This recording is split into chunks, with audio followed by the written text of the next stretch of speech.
Tractate Tainus is a pretty interesting tractate. It's officially about fast days, however it spends a good while discussing rain, its significance, the blessings you say for it, and just generally its importance.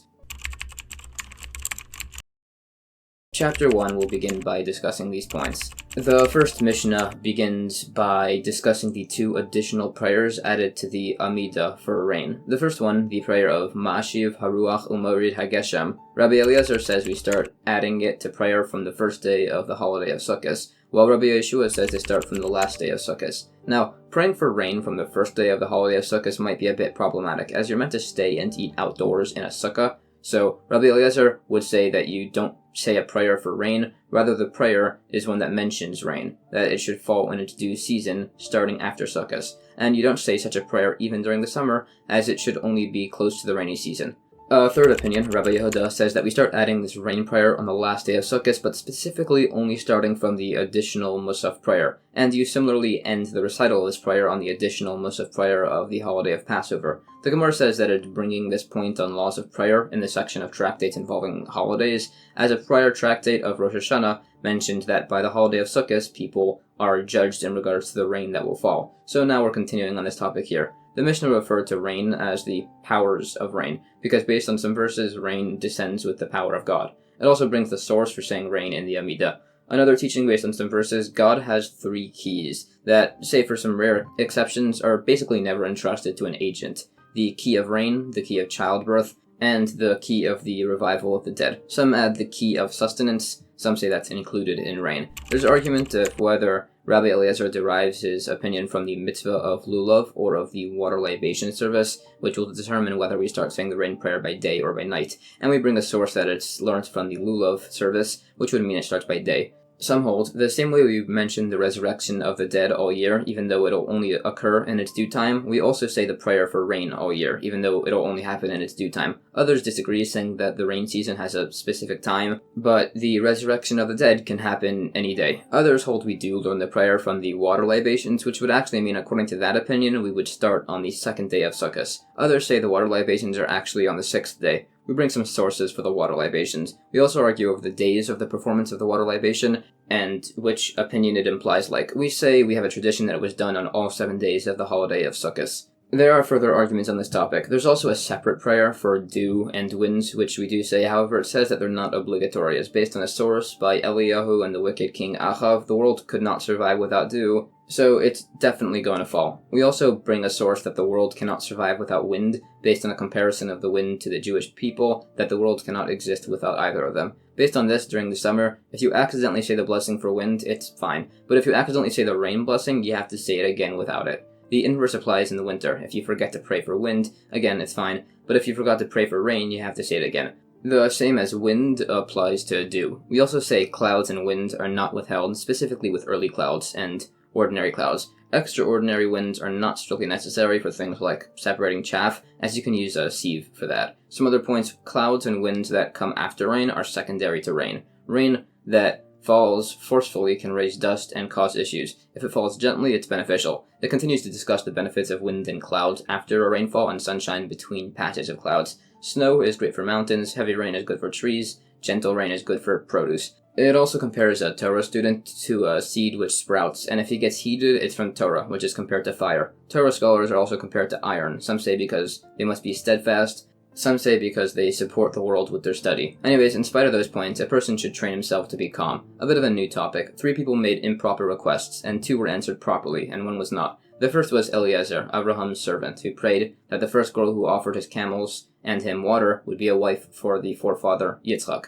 And things worked out. It was the foremother Rivka, but it could have been problematic by someone lame or blind. The next person with an improper prayer was King Shaul, who said that whoever killed Goliath would get great wealth and marry his daughter. Again, it could have been someone problematic, like a slave or a mamzer, an illegitimate child. But it was David, so things worked out. The time an improper prayer didn't work out was by Yiftach the Gileadite, who vowed that if he won his battle, he would offer as a sacrifice the first thing that comes out of his house, which could have been problematic, like a pig or a dog. So things didn't work out for him, and the first person to step out of his house was his daughter, and based on other verses, clearly God did not want her to actually be offered. The vow could have just been annulled, but he decided to offer her anyways. There's also some improper prayers from the Jewish people. They ask that God should be like rain, which is only sometimes, but God answers all the time. A similar point was by the prayer that God should be like a seal, which is sometimes not visible, but God said he'd always be visible. There's debate over if requesting rain is the same as mentioning rain. There's points on the start of the rain prayer. Some say it's said by the translator, others disagree, and there are further points. We say we rule like Rabbi Yehuda, who said that we start saying the rain prayer by the additional Musaf prayer on the last day of Sukkot. There's argument on the topic.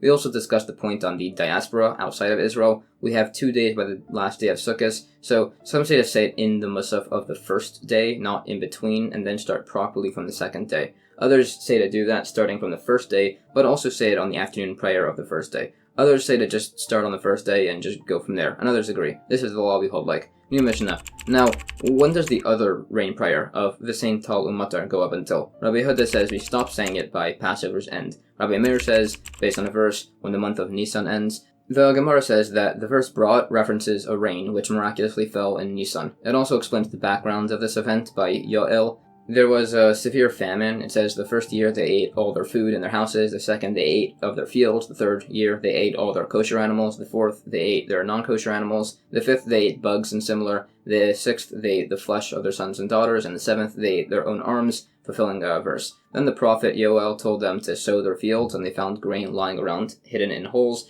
The grain grew extremely fast and large, and they were eventually able to bring the Omer offering. It also said that God said he wouldn't enter Jerusalem, meaning the heavenly Jerusalem, the counterpart of the earthly Jerusalem. It also says that there is one transgression that causes the wicked to burn in Gehenna, which is the sin of idolatry. There's more points on how bad idolatry is. It also says that Shmuel, the prophet, was old, even though he was 52 when he passed, as he prematurely aged, as he didn't want Shaul to pass during his lifetime, so Shmuel passed early, but he aged, so people didn't think he had passed early from sin. There are sources brought. It also says that some sages were eating, and one taught afterwards, because talking during eating is dangerous, and said that the forefather Yaakov never died, so long as his descendants, the Jewish people, live. So does he. It also says one sage, Rav Nachman, asked another sage, Rav Yitzchak, to bless him.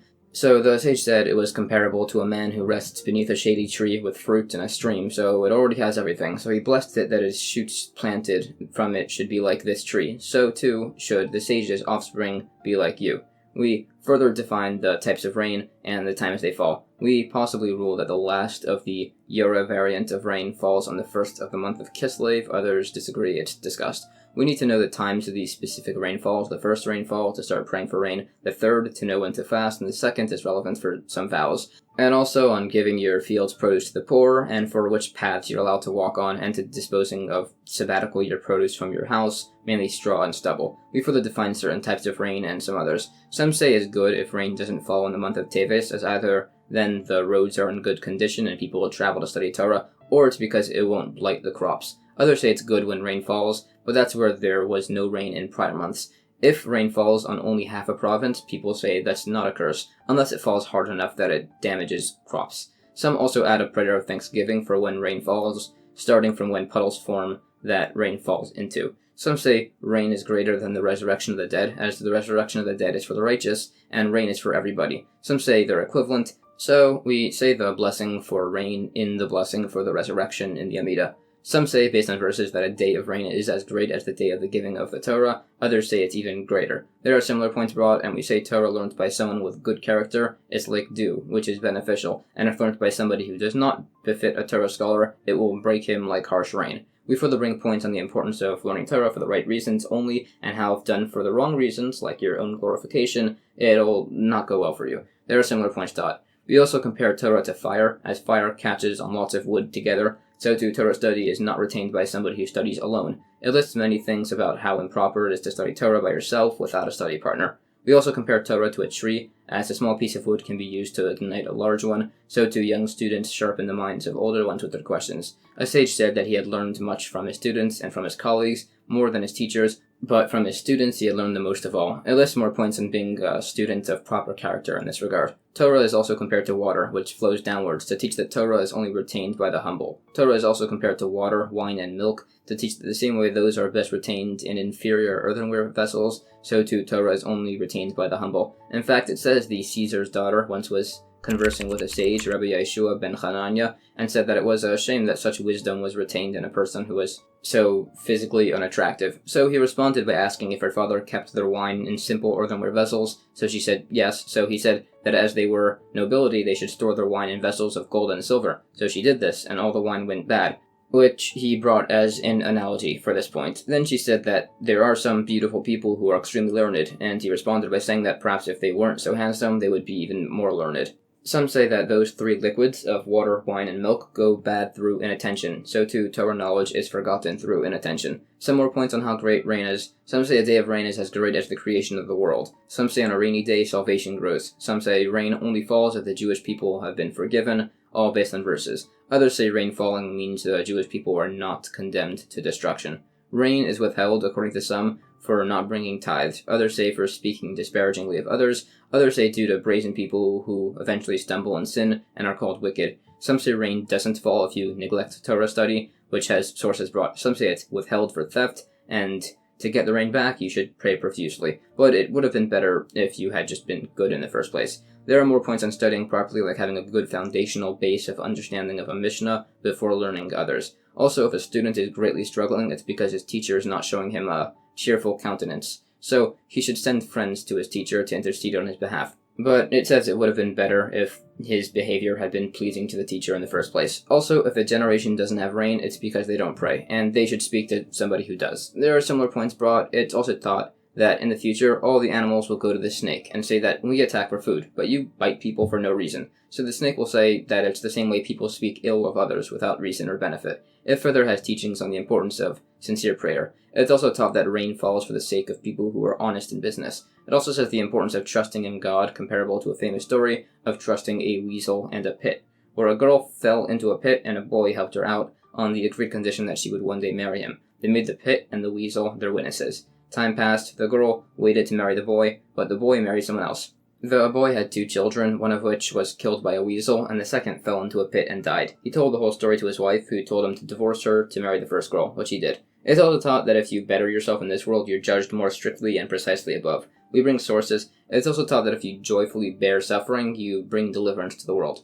Also, God preventing rain from falling is compared to a woman in labor who doesn't give birth. We bring sources. It says one time there was a plague and a famine, and based on some verses, you're only supposed to pray for one thing at a time. So they decided to pray for the famine to end, as when God provides plenty, he does it for the living, so the plague would then end also. It also says that one time the government passed a decree against fasting, so the Jewish people accepted a fast upon themselves that they would do once the decrees were rescinded. Others say rain is negative if on a Friday, and similar. It says that sunshine on Shabbos is a gift to the poor. It also says that a rainy day is great, as even the money in your purse is blessed from it. Some say blessings are only found in things hidden from your eyes. We bring sources. A few other teachings. A day of rain is as great as the ingathering of the exiles. It's great as even soldiers cease movement on it. Rain is withheld because of people who pledge charity in public and then don't pay. It also is taught that giving tithes brings you to become very wealthy, and it's taught that this is basically the only thing you can test God with, that it'll definitely happen if you give as charity. Nowadays, by the way, it's 10% of any of your income that goes to charity. It also mentions the young son of the sage Reish Lakish, who went with his father's friend, Rabbi Yochanan ben Zakkai, after Reish Lakish passed away, which is a long story for later.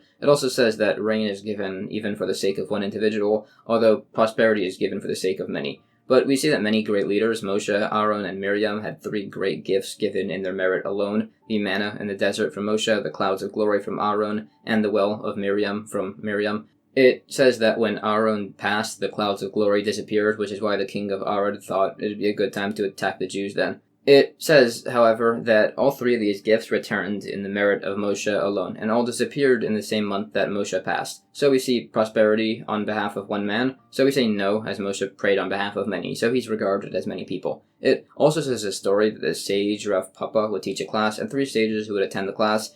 If they didn't get a teaching and disagreed with the logic, they would signal their disapproval to one another. The teaching sage, Rav Papa, would notice and got upset, so he had a dream where a verse was read to him, implying that those sages would pass away. So the next morning he went over to them and told them they should go in peace. A different sage also attended his class and would regularly challenge his teacher, Rav Papa, and he overheard Rav Papa during prayer asking God to help with this sage and his questions, so he stopped challenging him. There's more points on who rain falls for, and it says this one sage would go out to his garden say certain rows needed water, and then rain would fall, watering those exact rows. There's more similar teachings. It also teaches that if there's gentle rain followed by heavy rain, it means sustained rainfall is coming, compared to a sieve. If there's heavy rain, then gentle rain, it means it's going to stop raining soon compared to goat feces. It also says that Babylonia's clouds are not accurate for determining when rain comes, and they're liars, just like the Babylonians. It also says a sage went to Babylonia, saw a basket of dates for an extremely low price, and said he was shocked people in Babylon didn't learn all the time with such food available. He ate it and became very sick, and then said it's a wonder anybody at all can learn Torah here with food like this. There's also teachings as to where rain comes from the ocean to the clouds, which removes the salt from the water, and similar. It brings sources. It also says Israel was created first, and rain is brought there first by God, and not through an agent. It also brings sources for the points on salt being removed during this rain process, and similar. It also lists the sizes of various locations. It says the measurements of Egypt is 400 parseos, which is an old measurement, by 400 parseos, a parsa being about 2.5 miles. However, it is a 60th of the land of Cush, which is itself a 60th of the world, which is itself a 60th of the Garden of Eden, which is a 60th of Eden itself, which is a 60th the size of Gehenna, and there are some who say Gehenna has no measure, while there are others who say Eden has no measure. It also says that Babylon has great abundance, as it's a swampy land and doesn't need as much rain. New Mishnah. Now, this V'sein Tal Umater blessing, when do we start saying it? Some say on the 3rd day of the month of Cheshvan, others say on the 7th, being 15 days after the Sukkot holidays, so that everybody traveling back from the holiday in Israel will have time to reach the Euphrates River before the rain falls. The Gemara says we follow the opinion which says we start on the 7th day. Some say we start this prayer 60 days into the season, 60 days after the autumnal equinox, which means you'd count on the 60th day. New Mishnah. If the 17th of the month of Cheshvan arrived and there's no rain, some individuals should do 3 fasts. They could eat and drink after nightfall, and they can work, wash, and anoint themselves, wear leather shoes, and have marital relations. If the first day of the month of Kislev arrives and there's still no rain, the court rules a fast of 3 days with the same previous qualifications. The Gemara says that the people fasting the first time are the rabbis, and they should fast on Monday, Thursday, and the next Monday, which applies by community and apparently by individuals. Also, students should consider themselves able to fast in this regard. Others disagree if you should do this, if people should consider themselves able to fast over here. It's also taught that if you fast for somebody's health and he gets better mid-fast, you should still finish the fast. Also, if you're not fasting but you travel to a place where people are fasting, you should fast with them. If you accidentally eat, don't appear in public, and don't eat more after that. If your community is fasting and you travel to a place where they aren't fasting, you should still finish your fast. It also teaches the importance of learning Torah as you travel, and also not to take large strides, as they're bad for your eyesight. And you should travel with the light. Also, when traveling, it says to eat little. Some say for health reasons, others say to provision. There's a practical difference if you're on a trip or you're traveling between merchant inns. It also says that during a famine, you should eat very little, and the reward is to be saved from unusual death. Also, don't have marital relations during a famine unless you don't have kids. It also says that it's a very negative thing to separate yourself from your community when they're in distress. There are several teachings on this. It also says that the wicked are punished even for minor transgressions in the next world, while the righteous are punished for minor transgressions in this world. It also says that when somebody passes, all his deeds leave him, and ask him if he did each of them, and they tell him to sign, which he does, and then he certifies his own judgment, saying he was judged correctly. Some say that a person who fasts by himself, it's a wrong thing. Others disagree. Some say it depends if you're able to. Some say if you fast, you're called pious. Some say a student shouldn't fast. Some say the only public fast day is the fast of Tisha B'Av. Others say a Torah scholar shouldn't fast, as then he won't be able to learn as much. It also says you can eat or drink as much as you want before a fast. Also, if you decided to extend your fast until the next morning, the next day you don't say the Anenu prayer for fast days, as that day wasn't part of your original intended amount.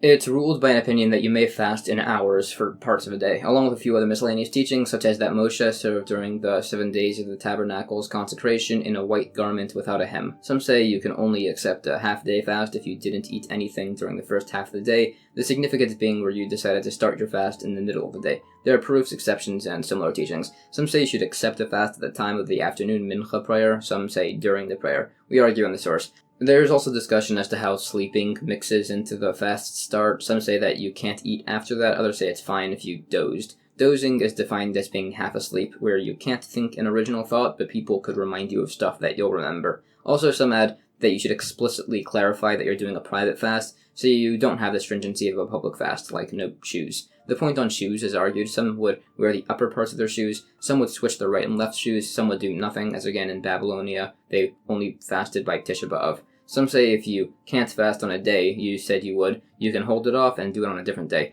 It also says one time a sage didn't want to postpone his fast as he was fasting for a negative dream, which is extremely effective, by the way, especially if done the day after. You can do such a fast on Shabbos, but you'll need to fast during the week to atone for the fact that you fasted on Shabbos. New Mishnah. If those first 3 public fasts for rain didn't work, you do 3 new fasts, now with no eating after sunset, no doing work, no washing or anointing, no shoes, no marital relations, and they lock the bathhouses. If those fasts aren't answered, they would institute 7 more fasts, so that's 13 fasts total. These last 7 are stricter, as you cry out, lock the stores, but partially open them on Monday and open them on Thursday for Shabbos. If these fasts aren't answered, they should decrease their commerce, construction, planting, betrothing, marrying, and greeting each other, acting like they were censored by God. The distinguished individuals kept fasting until the month of Nisan ends. If rain falls after Nisan ends, it's viewed as a curse, based on a verse. The Gemara says that most of the prohibited things listed are as they're enjoyable, but work is prohibited as it's connected to holidays which prevent work, as both are referred to as a gathering. This is qualified further.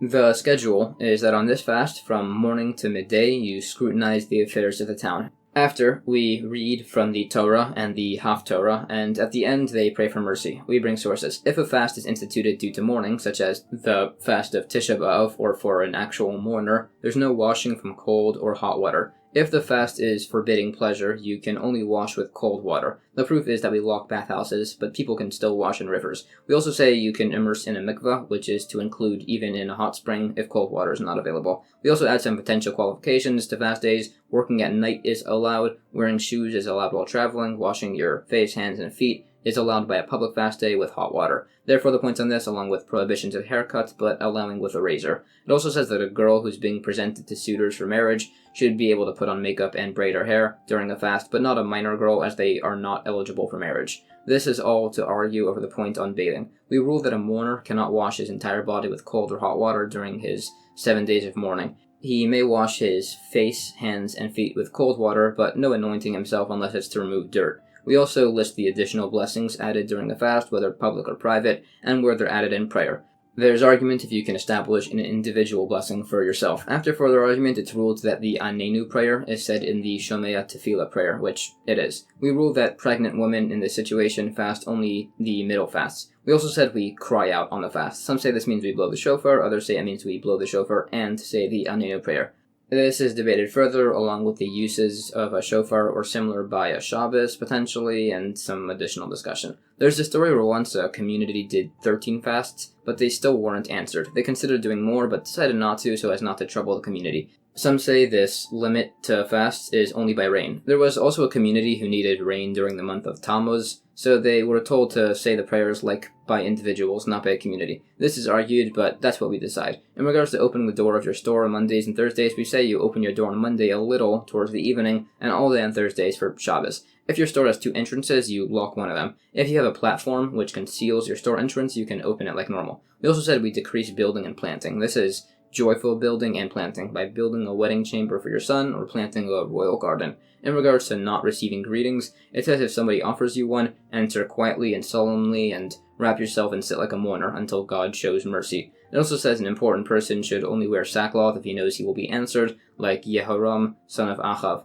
It also says that not all are worthy of tearing their garments like Yehoshua and Kalev did, and not all are worthy of falling on their faces like Moshe and Aaron did. Others disagree, saying Yehoshua and Kalev did both. It also says that by Mashiach, kings will rise before God, and ministers will bow. This is based on verses. It also teaches us that the righteous will be rewarded with light, while the upright will be rewarded with gladness, again based on verses. And that's the end of chapter 1.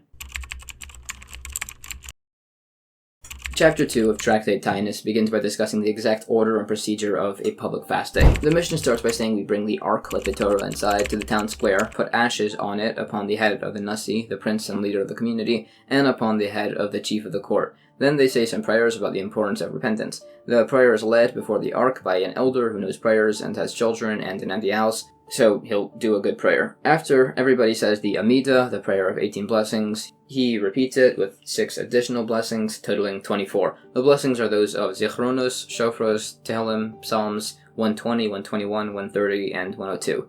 Some swap those first two with certain verses speaking about famines and droughts. It then lists a blessing conclusion said at the end of each of these.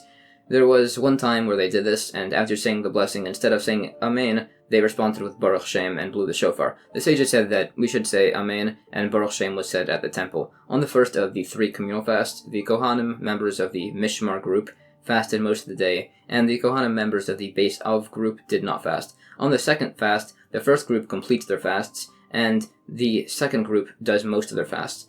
During the last 7 fasts, both fully fast. This is one opinion. The second opinion is that neither group fasts on the first day. By the second, the first group does most of the fast, and the second group doesn't fast. On the last 7, the first group does a full fast, and the second group does most of their fasts.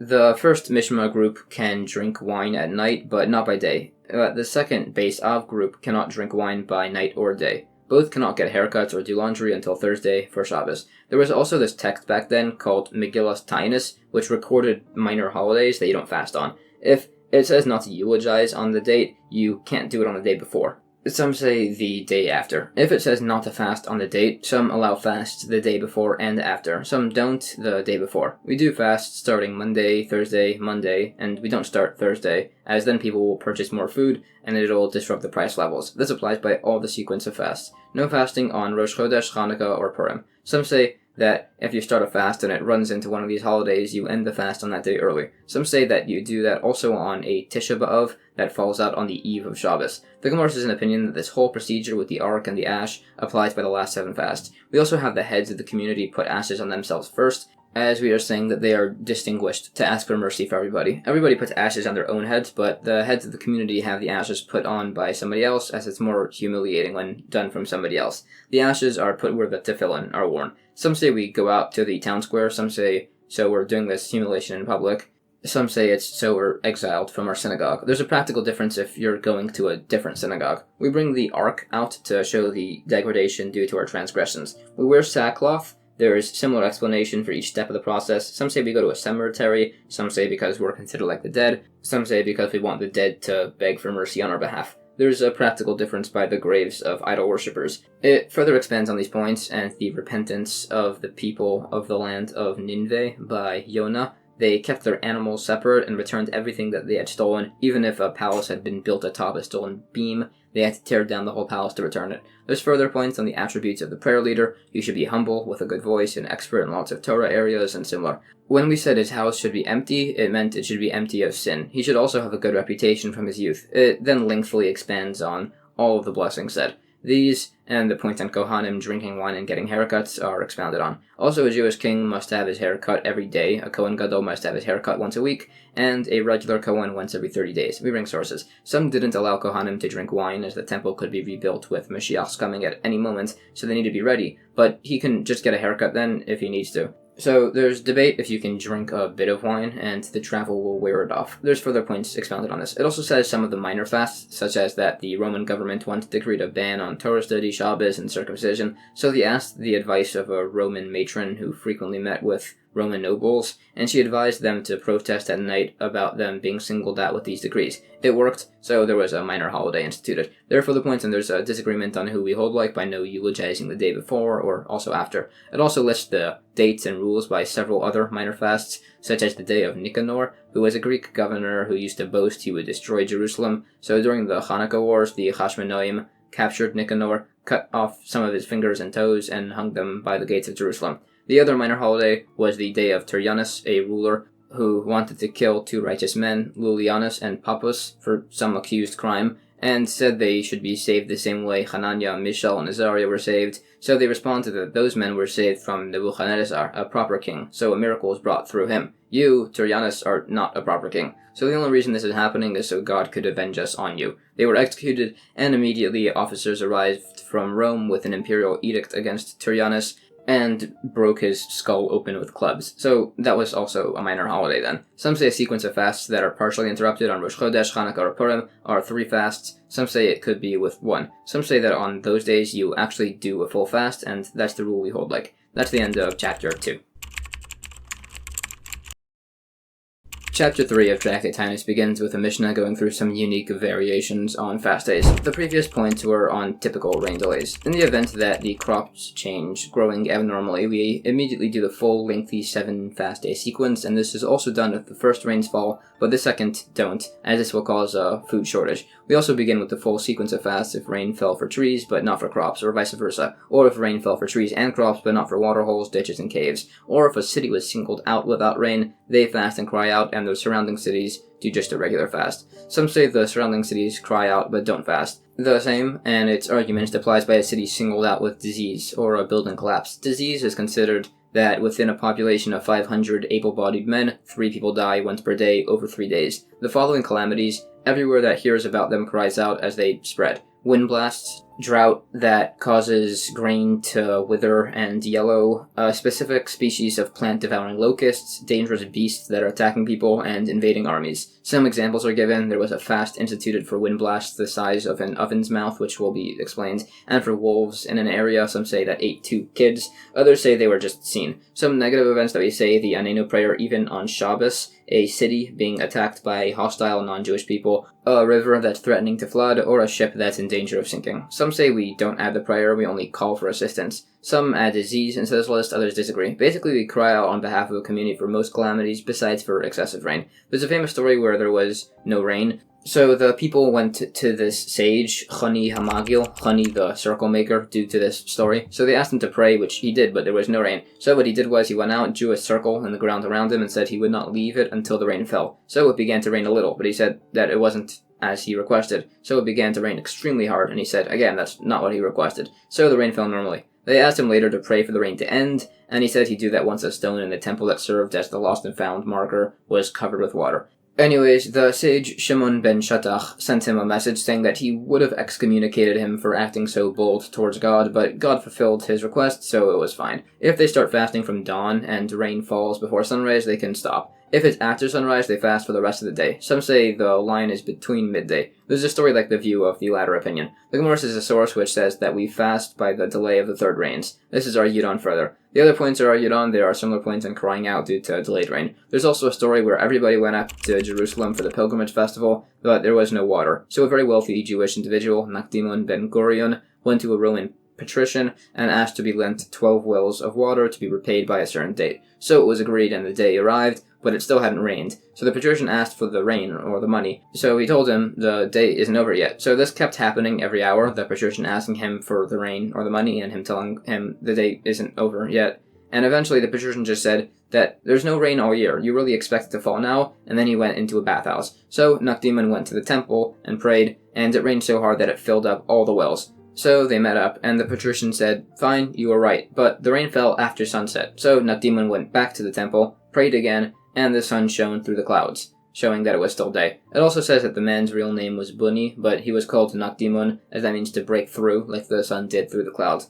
It also says that besides for Nakdimon ben Gurion, there were 2 others that the sun stood still for, Moshe and Yehoshua, by their wars, based on a verse. It also says several verses that seem to imply negatively about Jerusalem, but actually imply like a positive result, and similar. There's also a story that a person should always be flexible like a reed, as there was this one sage who was traveling after learning a lot, and he was very proud of himself, and an extremely ugly man walked past him and greeted him. So the sage called him very ugly, and asked if everybody from his city was that ugly. So the ugly man responded that he should ask his creator why he had been made this way. So the sage realized his wrongdoing and begged forgiveness, but the man said, not until you ask my creator why he was made this way. So the sage followed him all the way back to his city, begging forgiveness all the way, and eventually the people of the town told him he should forgive him as he's a great Torah scholar. So the ugly man said he'd forgive him for their sake, as long as he doesn't do this again. So it says you should be like a reed, so you don't say stuff like that. And it's in this merit that a reed was used as a pen to write a Torah scroll, to fill in, and mezuzahs. The point on buildings collapsing earlier was by sturdy buildings.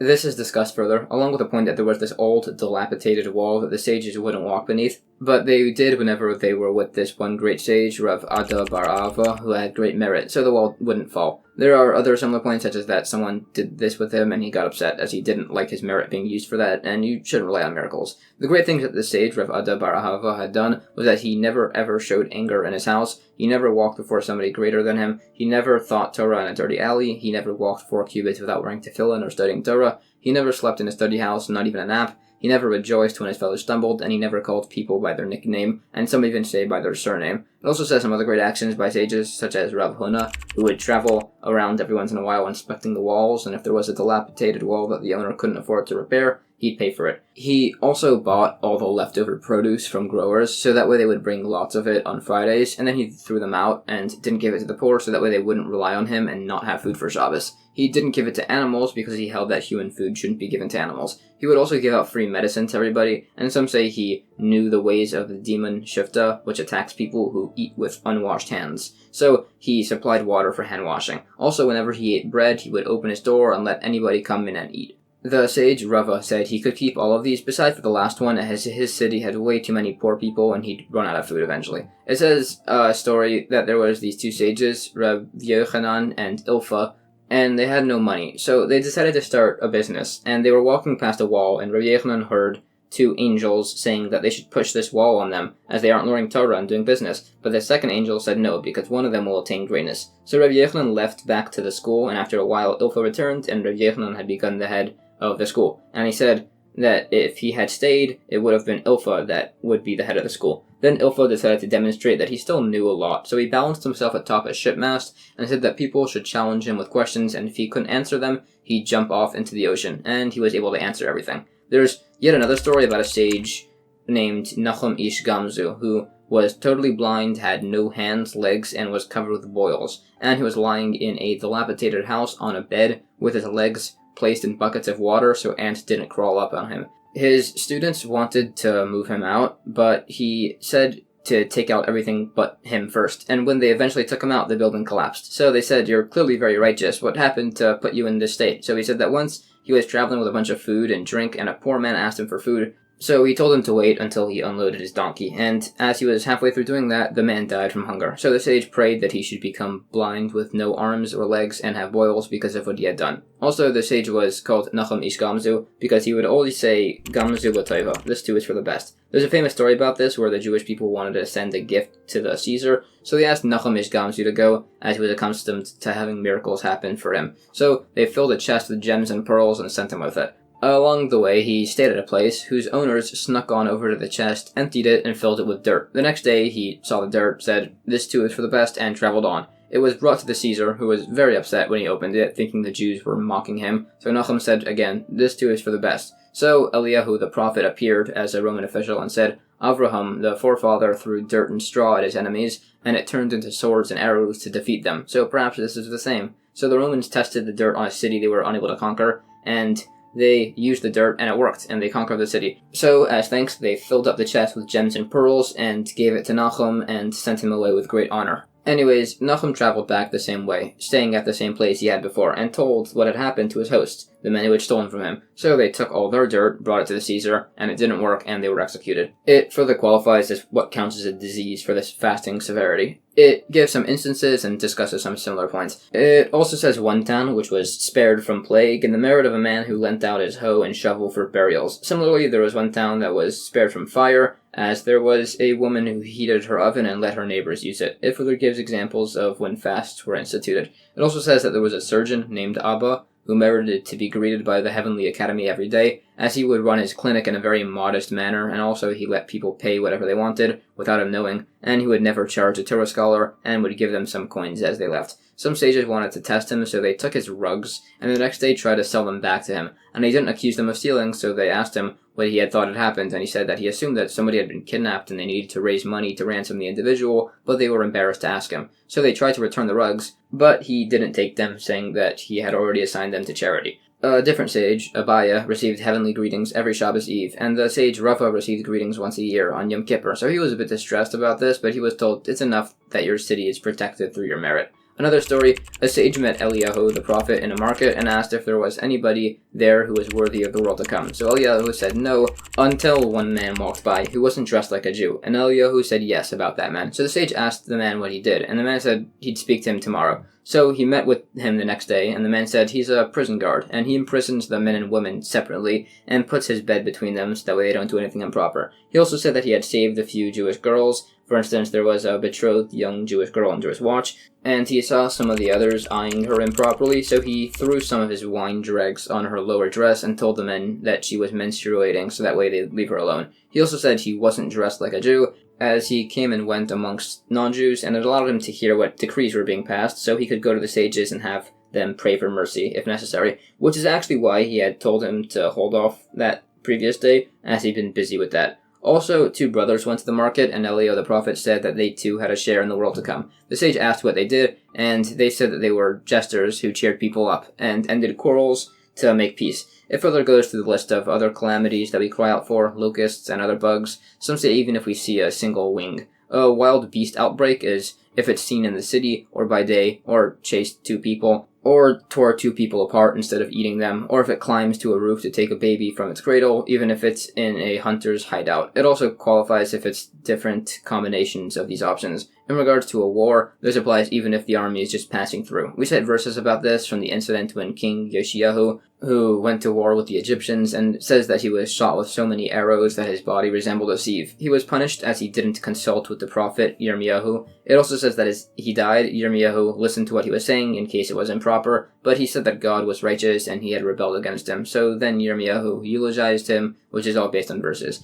The wind blasts refer to blight, which ruins grain, enough to fill the mouth of an oven. The exact amounts are unresolved. The wolves which ate those children, their excreted flesh was deemed ritually pure, but the bones were deemed ritually impure. The remaining points on fasting times for specific negative incidents are also qualified. Some other points on rain are said, like by the time of Herod and the building of the second temple, it only rained by night so people knew they were doing the work of heaven. It then repeats the entire story of Chani HaMagil that was said earlier with a few additional points. Another story about Chani HaMagil, he was distressed over a verse, when the Lord brought back those who returned to Zion, we were like those who dream. He asked, how is a 70-year exile comparable to a dream? So he was walking along and saw a man planting a carob tree. So he asked the man how long until it bears fruit, and the man said 70 years. So Chani asked, but you probably won't live that long? So the man answered that the same way his ancestors had planted carob trees for him, he would plant for his descendants. Anyways, Chani sat down to eat some bread and became tired and fell asleep. An outcropping of rock grew around him, hiding him from view, and he then slept for 70 years. He woke up and saw that a man was picking carobs from the fully grown tree. He asked, and it was the man's grandson. Also, Chani saw that his mare had given birth to generations of offspring, so he realized he had slept for 70 years. He went back to his home and asked if his son was alive. They said that Chani's son had passed, but his grandson was alive. He tried to tell people that he was Chani HaMagil, but nobody believed him. The sages didn't believe it was him either, so he prayed for God's mercy and he passed away. Rava said this is an example of the adage, either companionship or death. Also, Chani's grandson would pray for rain on request, and rain would fall. Once, two sages went to visit him, and a number of odd things occurred. First, he didn't greet them while he was working in a field. He carried his wood and hoe on one shoulder and his cloak on the other, while he walked home. He didn't wear shoes while he walked, but he did put them on while crossing a river. When he walked through thorns, he lifted up his clothes. When he reached his town, his wife greeted him, adorned. When they got to their house, his wife entered first, then him, and then he invited the two sages. He didn't offer the sages bread, and he gave his older child one bread and his younger two. He then went with his wife, prior to being asked, so they wouldn't take credit, to the roof to pray for rain. And the rain clouds came to the corner first where his wife was. With that done, the sages asked about all the odd things that had occurred, so he explained them all. He hadn't greeted them as he was working for somebody and being paid for his time, so he didn't want to waste any time by greeting people. He hadn't carried the wood on top of his cloak as it was a borrowed cloak that he didn't want to damage. He didn't wear shoes until the stream because only there could he not see where he was stepping. He had pulled up his clothes when walking through thorns as he could risk scratching his legs, which heal, but not tearing his garments. His wife greeted him so that he should have no desire to look at any other woman. He had his wife go in first because he didn't know the character of the people visiting him and he wanted to be safe. He hadn't offered them bread, as clearly there wasn't enough bread to go around, and if he offered it, it wouldn't have been accepted, so it would have been dishonest to offer. He gave the younger son bread as he was studying Torah all day, so he was hungrier. His wife's prayer for rain had been accepted first, either because when he gave charity, he gave money, but she gave ready-made food, or it's because there was some troublesome individuals in the community who were causing issues, so he prayed that they should die, but she prayed that they should repent, and they repented. Another grandson of Chani Hamagil, Hanan the Hidden, would also be asked for rain. They would send school children to ask him for rain, and he would pray in the merit of these children, who wouldn't differentiate between God, who gives rain, and him, who cannot. He was called the Hidden, as he was very modest in the restroom. It further lists the differences between those who pray for rain in Babylon or Israel. There are more stories about sages who would pray for people to become wealthy or similar, and some students asked if they could become wise, but he said he could no longer do such a thing. There are a few more miscellaneous stories listed, and more on praying for rain. There are more stories. One sage saw people in the market desperate for food, so he decided to pray for rain. So he took off a shoe, and it began to rain. And he moved to take off the other shoe, and Eliyahu the prophet appeared and told him if he did, the world would be destroyed. It also said that a sage saw angels who resembled sailors unloading cargo of fine flour.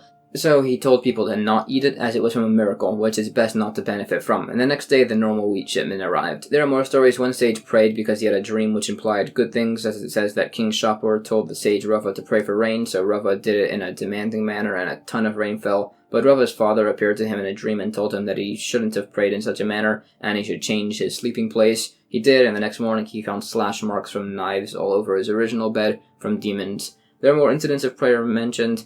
It also says that there was a great sage, Rabbi Hanina ben Dosa, that a voice from heaven proclaimed every day that the world receives its sustenance in the merit of Hanina. He and his wife were very poor, so his wife would just put a smoke-causing substance in her oven so people would think they had food. They had this one neighbor who wanted to find out what was going on. So the neighbor knocked, and Rabbi Hanina's wife, embarrassed, hid in an inner chamber, and a miracle appeared, and the oven appeared to be full of bread. So the neighbor called her out, saying that your bread's going to burn. So she said, yes, that's why I went to this inner chamber, to get a baker's shovel. Once, Rabbi Hanina's wife was upset over their poverty, so Rabbi Hanina prayed, and a hand appeared giving them the leg of a golden table. But Rabbi Hanina said that he had seen in a dream that the righteous eat from tables with 3 golden legs, and now ours will only have 2. So she said they should return it. So he prayed, and it was taken back. It says that the taking back of the leg was a greater miracle, as there's a tradition that things aren't taken back by heaven. Another story, Rabbi Hanina's daughter was sad on a Friday night, as she had lit Shabbos candles with vinegar instead of oil accidentally. So he said that the same way God had commanded oil to burn, he could make vinegar burn. The flame then burnt over the entire Shabbos until the Havdalah prayer.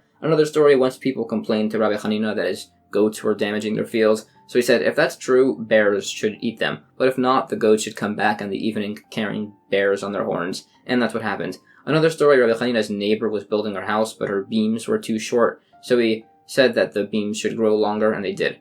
In regards to the goats that carry the bears, the way he had gotten the goats in the first place was someone once accidentally left chickens outside of Rabbi Hanina's house, so he found them and saved all of the eggs and chicks, and eventually he sold them all and bought goats. A while later, the original guy came back looking for his chickens. He provided a valid identifier, so Rabbi Hanina gave him the goats. There's also another story about a sage who fell asleep after bloodletting, and then had a conversation with God about heaven and reward. There are more points on praying for rain. There are further points on the declaration of fasts due to rain. One sage, Rabbah, said he saw the angel in charge of rain, Vidya, who resembles a calf with its lips parted and stands between the lower and upper deep waters and commands them. There are more instances of fast declarations. It goes through the procedure a bit more along with exceptions by certain cities. And that's the end of Chapter 3.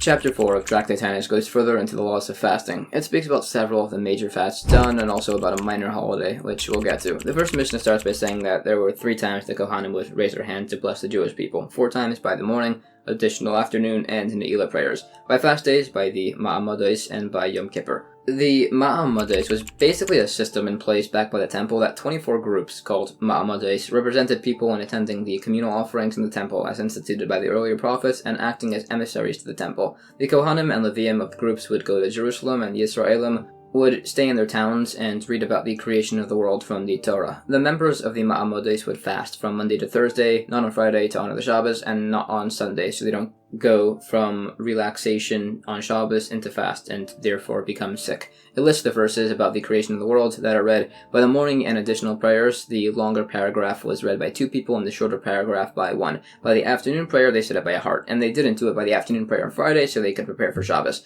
Some say there is no Ma'amad service by the morning prayer if the hollow prayers are said. If the Musaf offering is brought in the temple, then there's no service by the afternoon prayer. And if there's a wood offering brought, there's no service even by Ne'ilah. Ne'ilah. It lists the dates of all the 9 wood offering festivals by the temple. There were 5 tragic events that occurred on the 17th of the month of Tammuz. The tablets were broken, the Talmud offering was discontinued, Jerusalem's walls were breached by the Romans, Apostumus, a Greek general, burned the Torah and put an idol in the temple. There were 5 tragic events that occurred on the 9th of the month of Av. The Jews wandering in the desert were decreed that they would not enter Israel. The first and second temple were destroyed on this day. The city of Beitar was conquered, and the city of Jerusalem was plowed under. So when the month of Av begins, we lessen our joy. So during the week of the fast of the 9th of Av, the fast of Tisha B'Av, there's no cutting your hair, laundering your clothes, except on Thursday for Shabbos. On the eve of this fast, there's no eating 2 cooked foods, no meat, and no wine. One sage said that we should make some variants, which we'll explain, and one sage said we should turn over our beds, and others disagreed. However, there was also a very festive day celebrated back then in Jerusalem, which was Yom Kippur, and also on the 15th of the month of Av. All of the unmarried girls on this date in Jerusalem would wear borrowed white garments, so nobody would be embarrassed if they had none. The garments were immersed in a mikveh, and they would all go out to dance in the vineyards. The unmarried boys would go out, be told to not pay attention to beauty and pay attention to family, and they would all get married. There are related verses expounded on. The Gemara says an opinion that the priestly blessing is also said every day. Others disagree. Some say on fasts there's no priestly blessing by the afternoon or Ne'ilah prayer, as that's the time people drink alcohol the rest of the year. Others exclude the Ne'ilah prayer from this. We hold we say it by Ne'ilah and not by the afternoon prayer. We do say it by the afternoon prayer nowadays, as it's done close to sunset by the time of Ne'ilah. We know a Kohen can't give the priestly blessing while intoxicated based on a linkage to a Nazir, but unlike a Nazir, the Kohen can eat grape seeds based on a different source. This is discussed further along with the points on the Ma'amodes. It discusses their historical background, which families participated, and similar.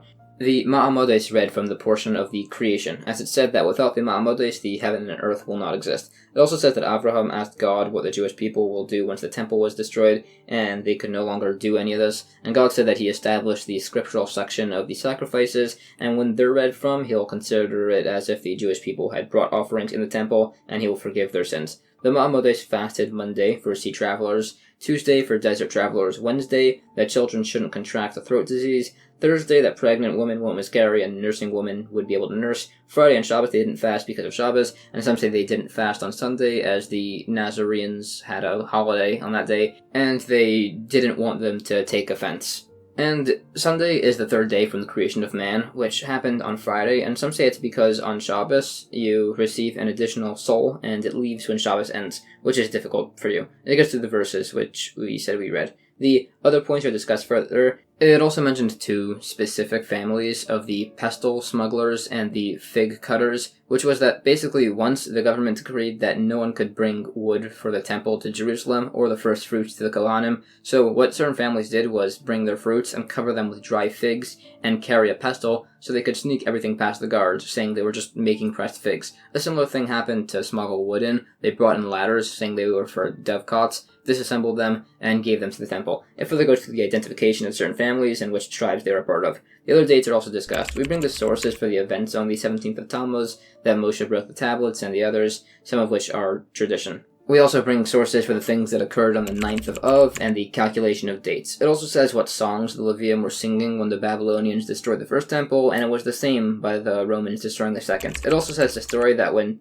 Tyrannus Rufus wanted to plow into the temple, he made a decree that Rabban Gamliel should be put to death. So a Roman official came to his study hall and loudly announced that the one with the prominent nose is wanted for execution. So Rabban Gamliel understood and went and hid. So that official then met up with him in secret and said, "If I save you from execution, will you bring me to the world to come?" So Rabban Gamliel said, "Yeah." So they swore it, and the Roman official went up to the roof, jumped off, ending his own life. So the decree was annulled as one of the council members had died, and a voice from heaven declared that the Roman official was going to the world to come. It also says that by the destruction of the first temple, that groups of young Kohanim went to the roof and told God that as they were not trusted to be caretakers of the temple, they should hand over their keys.